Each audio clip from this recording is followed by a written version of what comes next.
Então, minha gente, tem gente já no chat questionando por que a gente colocou Pepe Mujica e Virgínia Fonseca na mesma thumb, no mesmo programa, na mesma linha de raciocínio, na mesma frase. Eu acho que essa abertura que a gente fez já dá um pouco a entender, mas eu gostaria de pensar um pouco no que os dois representam nos tempos atuais e que tipo de influência eles exercem. Para quem acompanhou a vida do Mujica, para quem acompanha o trabalho da Virgínia Fonseca, né? Praticamente todas as reportagens sobre a morte do Mujica e o que ele representou batem muito na tecla da sua simplicidade. E uma das coisas que eu gosto, assim, pelo menos que me chamam a atenção na forma como ele se conduziu, tanto como político, quanto como líder da esquerda depois de sair da sua carreira ali partidária, é que a simplicidade que ele sempre professou, ela não era uma coisa forçada, ela não era uma ode à pobreza, ela era uma coisa bastante genuína e tinha muito mais a ver com uma filosofia de vida e um jeito de enxergar o mundo que diz respeito a você ser livre, a você ter um grau de liberdade que é o do desprendimento, que é o do desapego, que é o de você poder não estar preso a coisas para poder exercer a sua liberdade de ideias, política, de cidadania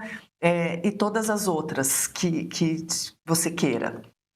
E por que pensar no que foi aquele depoimento da Virgínia ontem, para quem não acompanhou, a Virgínia foi à CPI, ela foi numa simplicidade absolutamente montada, porque ela é uma influenciadora, principalmente de estética, de beleza, né? Além de bets, mas enfim, ela tem ali, ela alterna no seu perfil no Instagram momentos em que ela está sem maquiagem, numa rotina mais doméstica ali, mas no geral é muito glamourizada, é muito uma coisa de beleza mesmo, né?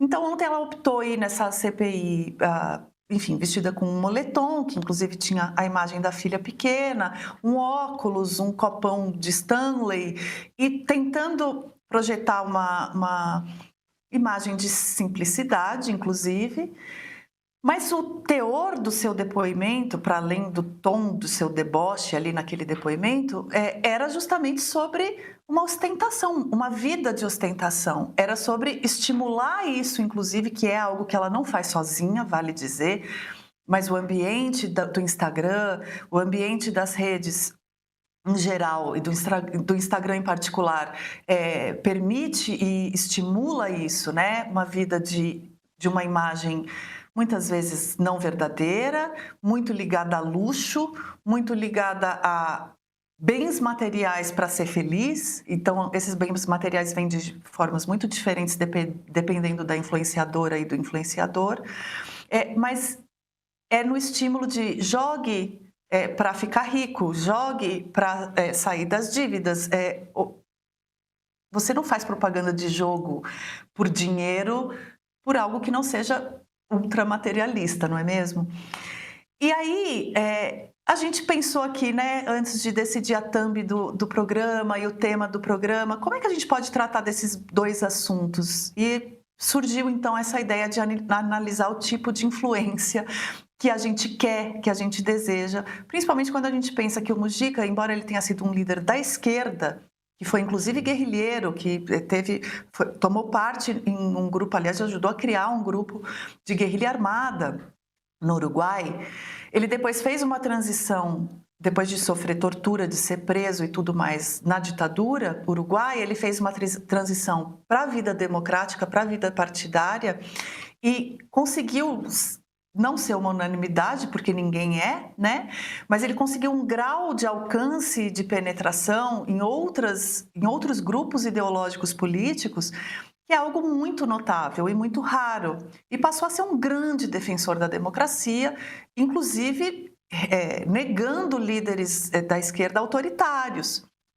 razão pela qual, inclusive, muitos outros grupos o admiram. Então, ele passou a ser uma influência, ele conseguiu construir uma carreira política de influência na América Latina, inclusive porque foi capaz de fazer essa transição e esse diálogo com outros grupos. E aí eu convido a Marilis para debater comigo, então, essas duas figuras neste primeiro momento, antes da gente chamar a nossa Silvia Colombo. Oi, Marilis, bem-vinda, que bom te ter aqui comigo. Oi, Flávia, tudo bem? Bom falar com você. Nossa, está tendo um retorno aqui grande, eu vou tirar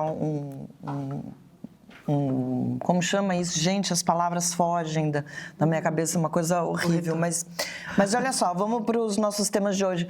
Eu acho que a gente está discutindo Mujica e Virgínia no mesmo tema, é um sinal dos tempos, né? É uma coisa muito do nosso zeitgeist.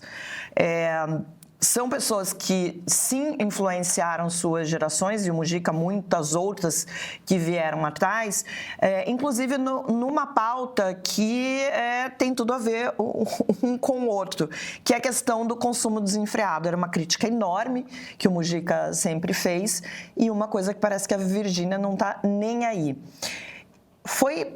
Olha, foi muito perturbador ver aquela participação da Virgínia naquela CPI, sabe? Um circo armado.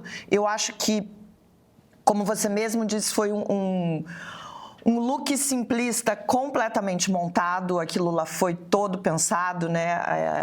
Acho que esses símbolos são muito impactantes mesmo, porque hoje desde ontem está todo mundo falando sobre o porquê ela foi vestida daquele jeito, o porquê ela, que em N ocasiões parece tão sofisticada, muitas vezes como uma mulher de negócios, de terno, né? Muito dona de si, que eu acho que essa acho que é uma boa descrição para falar sobre a Virgínia na maioria das vezes, e ontem ela parecia uma adolescente que está completamente desconectada com o que está acontecendo no mundo, que meio que não fazia, não tinha noção do que estava fazendo naquela CPI, porque estava sendo levada lá. Sendo que ela tem uma culpa no cartório bem grande, pelo menos é o que tudo aponta, e a própria razão da CPI ter levado ela lá. E foi um absurdo, gente, porque por um outro lado, olhando por um outro ponto de vista, ela conseguiu desmoralizar o que já não estava muito, já não tinha muita moral, que é o próprio Congresso. Aquilo formado como um circo, aquela cena toda formada como um circo, aqueles deputados completamente despreparados. Eu não posso conceber que um cara para no meio de uma CPI, deputado Cleitinho, se eu não me engano, e fala que pede um vídeo para mandar para sua filha, para sua mulher. Num desrespeito absoluto pelo lugar onde estavam, pela liturgia daquele espaço, pelo propósito daquela CPI que estava sendo feito. Não à toa, a maioria dos brasileiros já não acredita mais em CPI, tem uma desconfiança profunda do porquê essas CPIs são feitas e no que elas vão dar, porque quase sempre é o que cada vez mais o que a gente tem visto são eventos como esses serem feitos para os próprios deputados fazerem vídeos para jogar nas suas redes sociais, mas o efeito prático mesmo, que é punir, que é aumentar a fiscalização, que é melhorar a qualidade das leis que são feitas dentro do Congresso, o efeito prático praticamente é nulo. A gente tem aí um exemplo não muito longo, que é da CPI da Covid. Mas vamos falar do Mujica. Vamos trazer já a Silvia para essa conversa, porque eu acho que vale a pena. Ela ainda não está conosco. Ela ainda não está conosco. Não, e aí eu queria só aproveitar isso que você falou da CPI em si. É o senador Cleitinho, viu? Senador, desculpa. Ele é senador da República. Piora, né? Porque... Não, se bem que eu não gosto muito de separar em qual caso é melhor ou pior, né? Porque Senado e Câmara têm igualmente seu peso, sua relevância, sua importância na democracia brasileira, mas a gente se acostumou a imaginar que senadores tem ali algum grau de decoro um pouquinho maior, embora isso nem sempre seja verdade. É um senso comum ali que ficou meio diluído assim na nossa percepção, né? O que é decoro, enfim, é um Flávia? senador da República. O que é decoro, Flávia? Não, podia ter, igual tem psicotécnico, tinha que ter prova de decoro, né, para entrar na política, ia ser bom. Mas ele não só é senador, como ele é líder nas pesquisas para governador do estado de Minas Gerais, viu? Então, é assim... não é pequeno, né, isso. Mas tem uma coisa, Marilis, que está me assim, pegando assim, para mim desde que eu assisti a esse depoimento dela ontem. Para fazer justiça, né, a senadora Soraya Tronic manteve a compostura, o decoro, ela conduziu aquele depoimento de uma forma digna, né? E o que foi bastante indigno para mim, além da postura de alguns desses parlamentares, foi a própria postura da Virgínia. E a forma como ela se portou ali, aquele grau de deboche, aquele grau de eu estou aqui prestando um favor, estou aqui apenas para aumentar o meu alcance, sabe? Tinha um grau de desrespeito que os parlamentares não ajudam, né? Como você mesma falou, a que as pessoas alimentem algum grau de respeito, mas ela é uma pessoa que, se ela se presta a ser uma influenciadora, e veja, ela não é uma influenciadora política, ninguém está esperando que ela faça análises políticas de alta sofisticação, nada disso. Mas tem um grau de cidadania que eu, pelo menos, gostaria de imaginar que uma pessoa que influencia tantos milhões de outras, especialmente jovens, pudesse exibir. E ela não exibiu. Eu não estou falando que ela tinha que estar ali numa posição humilhada, submissa, não é nada disso, mas é uma posição de respeito mesmo, de você falar, olha, poxa, é um assunto sério, eu fui chamada a depor numa CPI, eu vou me comportar com seriedade. Não é mais que isso, né? É uma coisa bastante simples. E este exemplo de você se comportar com seriedade numa ocasião que demanda ali alguma postura, alguma seriedade dela própria, faria bem para ela mesma, inclusive, eu acho. Eu acho que teria um efeito interessante para ela mostrar, olha, gente, estou aqui e respeito o que está acontecendo ao meu redor, o fato de que eu estou falando com representantes do povo brasileiro e esse tipo de coisa que é muito simples, é muito básica, não é tão difícil. Isso me incomodou demais. A outra coisa que eu queria também acrescentar, o Pedro Doria já está aqui do meu lado, mas agora ele espera só um pouquinho, que eu tô... Oi, Pedro Doria, tudo bem? Tudo bom, Flávia? Você pode esperar só eu concluir aqui o meu raciocínio, porque tudo. eu estou aqui on fire. Não, é que eu ontem fiz até um vídeo, fiz um Cá Entre Nós extemporâneo, porque eu não ando conseguindo fazer com muita assiduidade. Mas a outra coisa que eu ia apontar, Marilise, que eu queria te ouvir sobre isso, eu tenho certeza que você já refletiu sobre isso em algum momento, é o fato de que a gente pode falar da Virgínia aqui longamente, do que ela representa, do que ela fez ontem, do tipo de influenciadora que ela é ou deseja ser. Mas o fato de que tem gente de todo tipo e todo tamanho e todo background fazendo propaganda de bet é algo que me incomoda. E eu mesma refleti sobre isso, porque fazer propaganda de cerveja não me incomoda tanto, ou de álcool, ou de qualquer outro álcool, tá? Não precisa ser cerveja. E é uma droga que a pessoa também pode usar com moderação ou não. Enfim, né? As pessoas podem cair no vício ou não, né? Ao usar. Mas o fato de que as pessoas estão fazendo propaganda de bet de forma indiscriminada desse jeito tem me incomodado muito. Assistir a transmissões de esporte, qualquer uma hoje, em qualquer canal, em qualquer lugar. Eu mencionei no meu vídeo o Cazé, só para marcar a diferença, né, entre dois tipos de influenciadores que, a meu ver, são realmente bastante diferentes. Mas, pô, você não assiste mais meia hora, você não consegue mais meia hora consecutiva de nenhum programa esportivo que não tenha uma propaganda de bet no meio. E isso me incomoda bastante. E eu não sei se te incomoda também, mas eu não sei, eu não estou sabendo como lidar com isso, sabe? Porque, poxa, gente, é demais, tá demais. Só que elas têm um poder financeiro que é avassalador. Muitos veículos, muitos influenciadores não estão sequer conseguindo dizer não, né? Então, queria te ouvir também sobre isso. Flávia, você falou várias coisas importantes. Eu acho, por exemplo, a questão da propaganda do álcool é uma coisa que talvez devesse ser discutido. A gente baniu propaganda de cigarro há alguns anos, por que não discutir em relação à propaganda do álcool?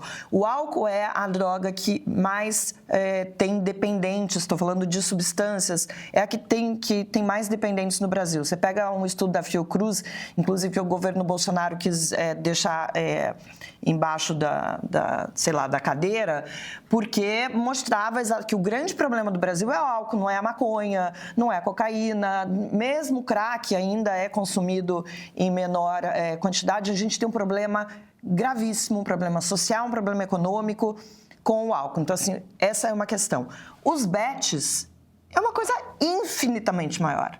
É um problema social, é um problema financeiro, é um problema que está levando as pessoas, famílias, muito rapidamente para o buraco, porque sim, tem a questão do vício também atrelada a essa discussão toda. Voltando a gente como Virgínia, eu tenho o maior desprezo por esse tipo de pessoa. O comportamento dessas pessoas nas redes sociais é absolutamente nocivo, não tem nada de positivo. Eles estão vendendo produtos, eles estão vendendo lifestyle, eles estão vendendo uma mentira, eles estão ferrando a cabeça das pessoas que consomem internet hoje em dia, pessoas que acabam entrando num ciclo maluco de comparação, porque estão sempre se comparando, sempre achando que elas deveriam ter aquele mesmo tipo de vida, que deveriam fazer as mesmas coisas, e a gente sabe que não é. Então, assim, é um problema enorme. E atrelar a sua figura, a sua imagem a esse tipo de jogo, para mim, só mostra que eu acho que a gente tem que falar sobre regulamentação das redes de uma forma muito cuidadosa, tal, porque eu sempre penso onde é que isso vai resvalar na questão da censura. Mas esse conteúdo que está sendo jogado ali, e principalmente sendo manipulado por influenciadores, porque são influenciadores, influenciam pessoas, as pessoas compram, consomem, querem viver, tem uma coisa de projeção de vida que acabam mostrando ali nas redes sociais e que chama as pessoas para isso. Então, assim, eu fiquei olhando para aquele depoimento ontem, o profundo desprezo dela, o profundo desdém dela por tudo aquilo que estava acontecendo, como se realmente não fosse algo grave, como se não fosse algo com o qual ela devesse se preocupar, com uma postura infantil, adolescente, de deboche, porque o que ela fez ali aquele tempo todo foi debochar não só daqueles parlamentares, mas debochar da sociedade como um todo, porque afinal de contas eles, naquele papel, são representantes da sociedade, tentando entender e tentando olhar como os efeitos que esses bets e essa propaganda que esses influenciadores estão fazendo, qual o efeito disso nas redes sociais e na população e nesse número absurdo de pessoas que estão aparecendo viciadas com, enfim, casa comprometida, salário comprometido, relações pessoais, sociais completamente comprometidas. Oi, Pedro Doria. Pois é. Tudo bom, Marilis Pereira Jorge? Como é que você tá? Eu tô ótimo, eu me empolguei aqui, né? Não. Não, de forma alguma, de forma alguma. Eu tô pensando, eu não tenho uma opinião tão formada, tão estruturada como vocês duas, evidentemente, a respeito da... como vocês duas, para minha surpresa, já conseguiram construir. Vocês são muito rápidas em construir opiniões, elaborar raciocínios, certamente nesse caso mais rápidas do que eu. Mas deixa eu tentar tatear um pouco algumas coisas aqui. Ô Pedro, só uma coisa, não é observação rápida não, é porque talvez a Flávia, assim como eu, como a gente acaba sendo muito exposta a essa figura mulher, mãe de 3 filhos e tudo que essa vida glamourosa que ela coloca ali nas redes sociais, mesmo que a gente não siga, porque isso vira matérias e matérias e matérias replicadas o tempo todo. É uma coisa que, inclusive, a gente deveria entender, sabe? Porque muitos desses sites de fofoca, essas páginas de fofoca do Instagram, essas páginas também recebem dinheiro para manter essas pessoas constantemente em evidência. Então, não é uma opinião que veio de ontem para hoje. É uma opinião que eu já venho formando há bastante tempo. E apenas... Bom, agora... Mas apenas para complementar, tem uma coisa que... essa coisa... Tem isso sobre a Virgínia, e aí some-se a isso a questão das bets em si. O meu incômodo no dia que eu estava assistindo ao Cazé e estava essa overdose de propaganda de bet, é porque tinha sido no mesmo dia que saiu matéria sobre o quanto o Bruno Henrique do Flamengo havia sido pressionado pelos próprios familiares a vender um cartão amarelo qualquer lá para ajudá-los a faturar. E eu lembro que eu falei, gente, as pessoas, elas estão doentes, elas estão adoecendo fazendo bet.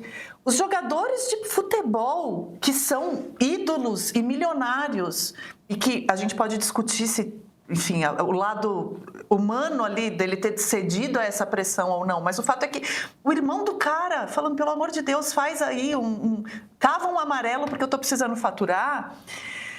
Aquele drama exposto em rede nacional, e no instante seguinte, horas depois, a transmissão fazendo propaganda de bet, e eu falando, pô, mas os caras estão tão dependentes assim, só tem bet para anunciar, não sobrou mais nada para anunciar, pro Cazé precisava se render desse jeito, e talvez não tenha sobrado. Então, essa minha análise também vem desde lá, soma essas duas pontas. Eu acho que tem algumas coisas aqui nessa conversa que vale a pena a gente começar a mapear, botar na mesa. Tá? Primeiro, aí é uma questão... pessoal, eu sou contra a proibição de bet. Eu sou contra mesmo proibição de propaganda de bet. Eu acho que tem que ter propaganda de cigarro, tem que ter propaganda de álcool. Eu acho que maconha tem que ser legalizada, eu acho que cocaína tem que ser legalizada, eu acho que heroína, qualquer opiáceo tem que ser legalizado. E o que a gente precisa é de regra, o que a gente precisa é regulamentar. Me parece que nós chegamos, no caso do cigarro, a um conjunto de regras que dá conta do cigarro, e eu falo isso como alguém que adora nicotina, tá? Eu não fumo há 20 anos, regularmente, eu não fumo. Nós fumamos muitos maços juntos, Flávia Tavares. Não estou dizendo que a gente se conhece há 20 anos, talvez tenha. Hashtag saudades do meu cigarrinho, mas parei faz 8. Eu não fumo há 20 anos, ainda bem, deu muito trabalho parar de fumar. Muito de vez em quando, depois de muito chopp, se alguém acende um cigarro na minha frente, eu ainda peço, confesso que é bom. E você consegue fumar um e parar de novo? Eu não consigo. Mas eu sei que eu não posso passar de 2, aí eu tenho que passar outro ano sem fumar, tá? É aquela coisa que é um risco muito calculado, muito controlado, porque eu parei 3 vezes de fumar antes de parar de fumar. E eu sei que você fica ali alguns meses, já está se sentindo seguro e o vício está lá, e o vício te pertence, ou você pertence ao vício, eu não sei exatamente qual a ordem, o troço volta. Mas eu acho que com o cigarro a gente conseguiu chegar a um ponto em que o produto é legal, o produto tem regra de onde que pode ser vendido, tem regra de onde que você pode fumar e tem regra de como você pode fazer propaganda. E a regra que faz propaganda está ali colando com alarme. Olha aqui, tá vendo esse sujeito aqui com essa perna horrorosa? Tá vendo essa pessoa aqui morrendo de câncer de pulmão? Tá vendo? É isso aqui que acontece, tá? Esse troço é muito bom até que ferra por completo com a sua... Com álcool devia ser a mesma coisa. A gente ainda, eu acho que é um pouco permissivo com a publicidade de álcool e a gente deveria, talvez não chegar no ponto do cigarro, mas se aproximar um pouco do ponto do cigarro, mostrando os malefícios. Assim como maconha, cocaína, heroína, quando eu digo que eu acho que deveriam ser legais, eu acho que deveriam ser legais com imensas regras para onde você pode comprar, quem pode produzir, como pode produzir, que tipo de propaganda pode ter. A gente precisa ter na embalagem, olha aqui, todos os malefícios que esse negócio pode causar, tudo mais. E, gente, todo mundo que viu o excelente documentário do meu compadre Ricardo Calil sobre o jogo do bicho, sabe que quando você proíbe jogo, o que você cria é crime organizado. O jogo do bicho é resultado da proibição do jogo no Brasil. Então, me preocupa um pouco, às vezes, a maneira como a gente fala sobre bet. No momento, a gente está naquele ambiente que é regra nenhuma. É uma zona completa, está sem regra e as bets entendem que em algum momento o Brasil vai ligar o alerta e vai começar a regulamentar pesado. Começou um pouco ano passado, muito timidamente ainda. Né? Muito timidamente. Só para pontuar. Então, o que acontece é, quando você se vira e pergunta, será que o Cazé não tem outra coisa? Pagando perto do que Bet paga, não tem nem de perto. E as bets vão com essa voracidade toda, por um lado, porque ganham muito dinheiro, e por outro lado, principalmente, porque elas sabem que elas precisam fazer a maior quantidade de dinheiro possível, enquanto este é um mundo completamente desregulamentado. Precisa de regra, Flávio. Precisa fundamentalmente de regra. Esse que é um ponto. Agora, aí vamos para um outro pedaço dessa conversa aqui, que é a Virgínia Fonseca. Entendeu? Eu acho que tem uma conversa aqui que está um pouco travada, porque existem dois Brasis. Eu tenho defendido uma tese de que o Brasil, nos últimos 20 anos, passou por uma transformação profunda, da qual muitos de nós não nos demos conta ainda. E muito da maneira como a gente tem conversado com política, a respeito de política,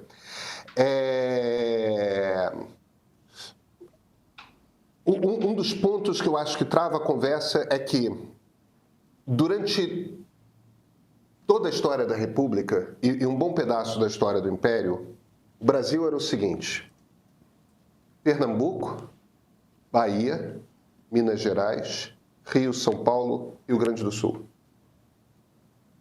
Quase todos os grandes escritores, quase todos os grandes músicos, quase todos os políticos relevantes, toda a construção de uma ideia de Brasil vem desses lugares. Pernambuco, Bahia, Minas, Rio de Janeiro, São Paulo e Rio Grande do Sul. Isto foi o Brasil durante não só quase toda a história pós-colônia, como se manteve sendo o Brasil durante toda a minha infância, toda a minha adolescência e o início da minha carreira profissional como jornalista. Nos últimos 20 anos, a gente viu a integração de dois Brasis que não tinham lugar. E esse é um troço que eu acho que é importante. Um desses Brasis que não tinha lugar é o Centro-Oeste. O outro Brasil que não tinha lugar é um Brasil um pouco diferente, porque a localização é geográfica, mas não exatamente assim no mapa. É a periferia das grandes cidades. Tá certo? Da periferia das grandes cidades que vem o funk, que vem o rap, que vem a igreja evangélica, que vem muitas maneiras de ser que são muito diferentes desses grandes centros urbanos. E no Centro-Oeste, deixa eu buscar aqui outra referência que eu acho que muitos dos que estão nos assistindo devem ter assistido, Dois Filhos de Francisco.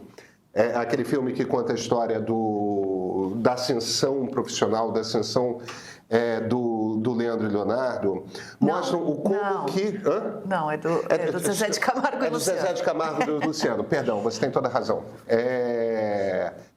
Mas não importa, porque no fim das contas é a mesma coisa. O ponto é como que o Centro-Oeste era extremamente oligárquico e muito pobre. Aqui o José Maria Schemer. Pedro, tu gagueja muito. Meu irmão, vai se ferrar. Isso, poxa, eu estou pensando e eu estou construindo um raciocínio, entendeu? Você não está segurando a onda de me ouvir do jeito que eu falo, entendeu? Vai para outro canal do YouTube. Coisa chata, pô. Poucas coisas me irritam tanto quanto nego reclamando do meu sotaque e reclamando que eu gaguejo ao falar. Não é exatamente isso. Gagueira não é exatamente isso, não. É uma coisa parecida, mas eu entendo que essas pausas entre palavras que eu vou dando conforme eu vou construindo, e às vezes até a repetição parecem gagueira, tecnicamente não é, mas dane-se. O ponto aqui, voltando à história, o Centro-Oeste era extremamente oligarquizado, extremamente pobre. E uma coisa vem com a outra, né?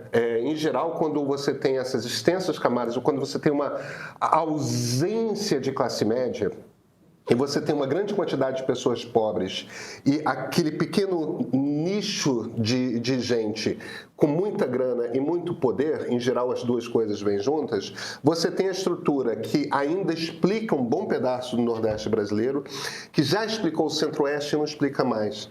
A Virgínia Fonseca é aquilo que a turma nos anos 50... no pós-Estado Novo, falava não sem uma certa bexice, chamava de nouveau riche, entendeu? Porque ainda era um Brasil muito afrancesado. Hoje a gente está num Brasil muito americanizado e americano não tem problema com rico novo, com novo rico. Mas, essencialmente, a gente tem uma explosão cultural que aconteceu no Centro-Oeste e uma explosão industrial que aconteceu no Centro-Oeste. A turma de esquerda não costuma gostar de olhar para agronegócio como indústria, mas é uma indústria com pesado nível de tecnologia agregado e é uma indústria na qual o Brasil se desenvolveu, é competitivo. Aliás, eu não sei por que a esquerda não celebra, porque justamente por conta da Embrapa, tudo aquilo que eles gostariam que desse certo na indústria de manufatura, deu certo com participação estatal na indústria do agronegócio. Faltou só a reforma agrária. Não, cara... Não, mas calma aí, nós estamos desvirtuando muito. A gente fez uma reforma agrária bastante intensa nos últimos 30 anos, Flávia. O ponto aqui que eu estou tentando fazer, essencialmente, é o seguinte: o Centro-Oeste enriqueceu, o Centro-Oeste desenvolveu toda uma cultura própria. Eu não ouço uma nota de música sertaneja em casa, eu sou carioca. E carioca é o bicho mais resistente que tem a música sertaneja. Já começou a entrar, mas é muito devagar você conseguir ouvir no Rio música sertaneja. Isso posto, a Virgínia Fonseca me parece parte desse fenômeno cultural que é essa explosão sertaneja. Embora ela não seja uma música, ela é apenas nora do Leandro ou do Leonardo. Leonardo. É o Leonardo que está vivo, né? O Leandro que morreu no acidente. Sim. O ponto eu acho que tem muito ruído cultural. Mas, ao mesmo tempo, eu não acho que a Virgínia... Não me parece que a Virgínia... Aí eu gostaria muito de ouvir vocês duas, nesse caso em particular, principalmente a Marilis, que cobre muito essa coisa do comportamento. O quanto que a Virgínia Fonseca é diferente de uma Kylie Jenner e todas as irmãs dela. Eu não sei se é. Eu acho que é parte dessa indústria de celebridade mesmo, normal, que nasce com rede social, de gente que fica famosa por ser famosa... E, de repente, começa a fazer marca de moda, marca de cosmético, marca de não sei das quantas. Daqui a pouco está vendendo guardanapo de papel. E apenas uma correção, o Leandro morreu de câncer. Perdão, qual que morreu? Foi o Daniel que acideu, morreu de acidente? Para. Tá, tudo bem. Só para.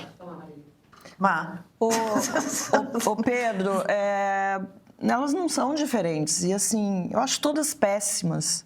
Eu acho que elas estimulam um consumo desnecessário. Eu acho que elas despertam sentimentos muito perigosos nas pessoas, de solidão, de ansiedade, de depressão, porque tudo isso envolve um dinheiro que 99% das pessoas no Brasil jamais terão.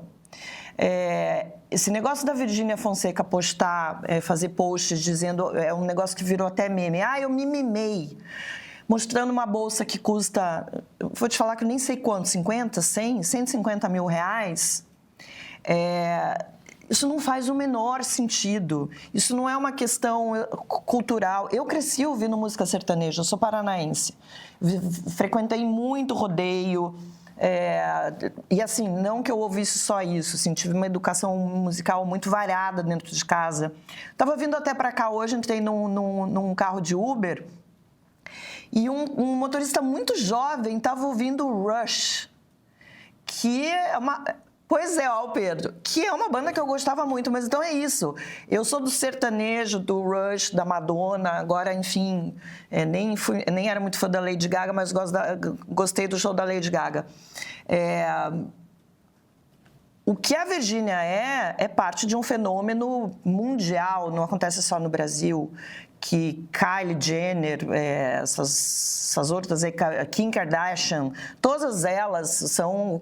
A Kim Kardashian é uma dessas que começou a viver e ganhar... Oi? São irmãs. Começou a viver e ganhar muito dinheiro, mostrando desde o que come no café da manhã até, sei lá, que tipo de lençol ela usa para dormir. Isso tem efeitos muito nefastos na sociedade.